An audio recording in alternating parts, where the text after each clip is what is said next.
TikTok जोड़ी जन्नत मिर्जा और उमर भट्ट की राहें जुदा। क्या ये सब मजाक था? पाकिस्तान की नंबर 1 टिकटॉक स्टार और नई उभरती हुई अदाकारा जन्नत मिर्जा के अचानक ब्रेकअप के ऐलान से मद्दा हक्का भक्का रह गए। लेकिन जैसे ही ब्रेकअप के मजाक की वजह मालूम हुई तो सार्फिन हंसी ना रोक सके। मकबूल तरीन photo and video sharing app Instagram पर शेयर की गई स्टोरी में जन्नत मिर्जा ने कहा कि मैं अब सिंगल हूँ, मैं मजीद अब किसी रिश्ते में नहीं हूँ। ब्रेकअप से मुतालिक मुझसे कोई सवाल ना किया जाए।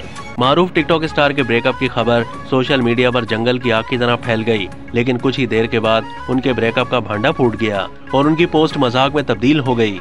असल में जन्नत मिर्जा ने उमर भट्ट के क्लीन शेव होने पर आर्जी तौर पर अजराह मजाक उनसे अलहदगी की स्टोरी इंस्टाग्राम पर शेयर की थी। अपनी अलहदगी की खबरों को संजीदा लेने वालों को जन्नत मिर्जा ने कहा कि क्या तंजो मजा खत्म हो गया है।